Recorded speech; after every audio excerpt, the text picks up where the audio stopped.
Hello student, आज हम द्विघात समीकरण के मूलों को ज्ञात करना सीखेंगे, वो भी बहुत आसान तरीके से। पहला हमारा जो टाइप्स रहेगा, जब दोनों ही जगहों पर प्लस रहे, जब दोनों ही जगहों पर प्लस रहे, तब हमारा जो मूल होंगे, जो हमारा हल प्राप्त होगा, दोनों ही ऋणात्मक होंगे। तो हम ट्रिक द्वारा इसे कैसे आसानी से प्राप्त कर सकते हैं, जो कि विकल्पी क्वेश्चन में आते हैं। पूरा अगर नियम से हल करना शुरू करेंगे तो बहुत बड़ा होगा, जबकि हम ट्रिक द्वारा बहुत आसान तरीके से कम समय में इसे हल कर सकते हैं। तो आइए देखते हैं कैसे। तो सबसे पहले हमें देखना है, हमारा पहला टाइप है। पहला टाइप यही है कि जब दोनों जगह प्लस रहेंगे, जब दोनों ही जगह हमारा प्लस रहेगा, तो सबसे पहले हमें क्या करना है कि 10 को ऐसे दो गुणनखंड में विभाजित करना है, बांटना है। 10 के ऐसे दो गुणनखंड बनाने हैं, दो भाग बनाने हैं कि गुणा करने पर 10 प्राप्त हो। जबकि यहाँ प्लस है ना, तो जोड़ने पर कितना आना चाहिए? 7 आना चाहिए। जोड़ने कितना आना चाहिए? 7। तो कितना बनेगा? 5 और 2। कितना बनने वाला है? 5 और 2। 5 और 2 7 होगा, 5 गुना 10। तो हमारा आंसर क्या होगा? जो हमारे मूल होंगे, मैंने पहले ही कहा कि दोनों कैसे होंगे? ऋणात्मक होंगे। आइए अगले क्वेश्चन को देखते हैं इसी प्रकार से कि 14 के ऐसे दो गुणनखंड करने हैं जिनको जोड़ने पर हमारा 9 प्राप्त हो और गुणा करने पर 14। तो 7 और प्लस 2 होंगे। कितने होंगे? 7 और प्लस 2।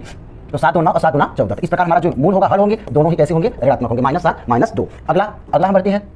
अगला एग्जांपल देखते हैं, एग्जांपल नंबर 3। इसी प्रकार से 28 के ऐसे दो गुणनखंड करिए कि जिनको जोड़ने पर 11 हो और गुणा करने पे 28। तो 7 चौक 28 और 7 4 11। तो हमारा आंसर क्या आएगा? x बराबर -7 -4, जो हमारे मूल होंगे। देखिए दोनों ही ऋणात्मक, हमें पहले से ही ज्ञात है कि दोनों कैसे होने वाले हैं? ऋणात्मक। एक और क्वेश्चन हम देखते हैं कि 32 को ऐसे दो पार्ट्स में विभाजित कीजिए, दो खंड करिए कि इनको जोड़ने पे 12 हो और गुणा करने पे 32। तो 8 चौक 32, 8 और 4 12। तो हमारा आंसर जो होने वाला है x बराबर -8 -4। उम्मीद है यह वीडियो आपको पसंद आ रहा होगा। आइए अगले क्वेश्चन को चलते हैं। ये आपको करने के लिए आप स्वयं से इन 4 क्वेश्चनों को हल करें और आंसर को कमेंट बॉक्स में जरूर लिखें। ओके, ये हमारा फर्स्ट टाइप कंप्लीट हुआ। ये हमारा फर्स्ट टाइप कंप्लीट हुआ। अब आइए देखते हैं सेकंड टाइप। सेकंड टाइप में आप देखेंगे कि यहाँ दोनों ही ऋणात्मक होंगे। क्या होंगे? दोनों ही। यदि माइनस होंगे, करने का सेम तरीका रहेगा। यहाँ पर यदि दोनों ही ऋणात्मक है तो सबसे पहले हमें इस प्रकार से खंड करना है। 16 के दो भाग ऐसे करने हैं कि यहाँ माइनस है तो इस बार घटाने पे 6 आना चाहिए, जबकि गुणा करने पे कितना आए? 16। तो क्या बनने वाला है?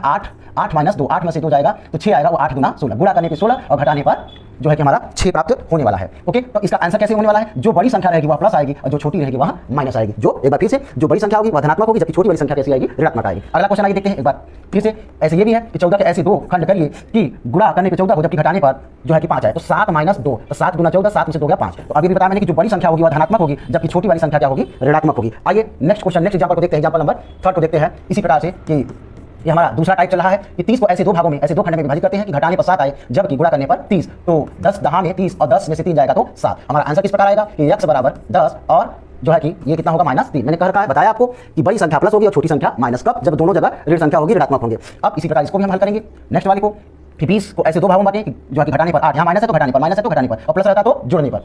तो जो हमारा खंड बनने वाला है 10 -2, 10 में से 2 गया 8 और 10 गुना 20। तो हमारा आंसर क्या आएगा? आंसर जो हमारा आने वाला है x बराबर 10, और जबकि ये क्या है? x बराबर -2, क्योंकि बड़ी वाली संख्या प्लस होगी और छोटी वाली संख्या माइनस होगी। नेक्स्ट हम देखते हैं, ये आपको अपने से करना है और इसके आंसर को कमेंट बॉक्स में जो है कि लिख के भेजना है।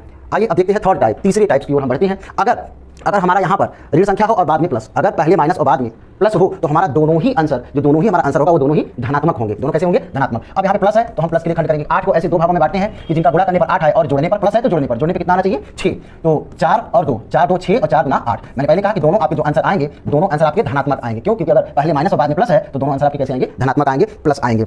अगला एग्जाम्पल देखते हैं इसी प्रकार से कि 12 के ऐसे दो खंड कीजिए कि गुणा करने पे 12 हो और जोड़ने पर 8 हो। तो 6 और प्लस 2, 6 तो कितना होगा? 8 और 6 गुना 12। आपके आंसर क्या होने वाले हैं? x बराबर 6 और 2। ये आपके होंगे, जो है मूल होंगे, हल होंगे, मान होंगे। आइए नेक्स्ट देखते हैं एग्जांपल नंबर 3 को। सेम वही, पहले माइनस बाद में प्लस है, तो सबसे पहले हम 20 का खंड करेंगे। 20 को ऐसे दो भागों में बांटेंगे कि जोड़ने पे कितना आना चाहिए? 9 और गुणा करने पर 20। तो 5 और प्लस 4, 5 और 9 और 5 और 20। आंसर हमारा कितना आने वाला है? x बराबर 5 और 4। ये हमारा आंसर हुआ। नेक्स्ट क्वेश्चन इसी प्रकार से कि 32 के ऐसे दो खंड कीजिए कि जोड़ने पर प्लस है तो जोड़ने पे 12 आए और गुणा करने पर 32। तो 8 और 4, 8 चौक 32, 8 4 12। तो हमारे आंसर कितने आने वाले हैं? x बराबर 8 और 4 हमारा आंसर होगा। दोनों ही धनात्मक होगा दोस्तों। क्यों? क्योंकि पहले जो हमारा माइनस और बाद में प्लस, तो दोनों कैसे आंसर होंगे? हमारा धनात्मक ही होगा। नेक्स्ट ये आपको अपने से करना है, स्वयं से करिए और कमेंट बॉक्स में इनका आंसर अवश्य ही भेजें। अब नेक्स्ट टाइप नंबर 4 और लास्ट टाइप नंबर 4 में क्या करना है कि यदि पहले प्लस और बाद में माइनस आए, यदि पहले प्लस और बाद में माइनस आए तो छोटी वाली संख्या धनात्मक होगी और बड़ी वाली संख्या ऋणात्मक होगी। यदि हमारा पहले प्लस और बाद में माइनस आ जाए तो बड़ी वाली संख्या ऋणात्मक होगी और छोटी वाली संख्या धनात्मक होगी। करने के सेम तरीके हैं जैसे हमने पिछले क्वेश्चन को किया, इसी तरह से इनको भी करेंगे। यहाँ माइनस है तो घटाने पे 6 आए और गुणा करने पे 16। हम 16 को ऐसे दो भागों में बांटेंगे। तो 8 और 2, 8 में से 2 गया 6, 8 गुना 16। तो मैंने क्या बताया कि जो हमारी बड़ी वाली संख्या है वह ऋणात्मक होगी, जबकि छोटी वाली संख्या धनात्मक होगी। इसी प्रकार से इसे भी हम करते हैं कि गुणा करने पर 30 को ऐसे दो भागों में बांटिए कि गुणा करने पर 30 और यहाँ माइनस है तो घटाने पे 7 आना चाहिए। तो 10 - 30, 10 में से 3 गया 7 और 10 3 30। तो आंसर क्या आने वाला है? x बराबर -10, जबकि x बराबर दूसरी वाली जो मूल होगा, हल होगा, वह +3 होगा। क्यों? क्योंकि मैंने बता रखा है यदि पहले प्लस हुआ बाद में माइनस तो बड़ी संख्या क्या होगी? माइनस होगी और छोटी वाली प्लस। आइए एक और एग्जांपल लेते हैं। इस एग्जांपल को देखते हैं। 60 को ऐसे दो भागों में बांटते हैं कि जिनको घटाने पर 4 आए और गुणा करने पर 60 आना चाहिए। तो इस प्रकार इसका खंड होगा 10 10 6 60। 10 में से 6 जाएगा तो 4 आएगा और 10 का गुणा कराएंगे 6 में कितना आने वाला है 60, तो 10 छांग 60। तो हमारा आंसर क्या होगा, x बराबर -10, जबकि दूसरा हमारा आंसर होगा +6। जो संख्या बड़ी रहेगी वह ऋणात्मक होगी, जो छोटी होगी वह धनात्मक होगी। आइए लास्ट क्वेश्चन को इसी प्रकार से हल करते हैं कि 35 को ऐसे 2 भागों में बांटिए कि यहाँ माइनस है तो घटाने पर 2 आए, जबकि गुणा करने पर 35। तो 7 बचे 35, 7 में से 5 जाएगा तो आएगा 2, जबकि गुणा करने पर 35। तो हमारा जो आंसर होगा x बराबर -7 और दूसरी हमारी संख्या होगी +5।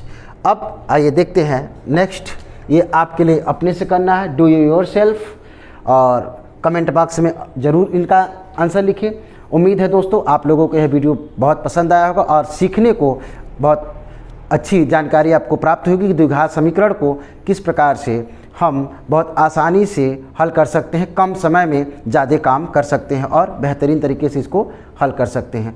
Thank you so much watching this video. Please like, subscribe और शेयर करना ना भूलें।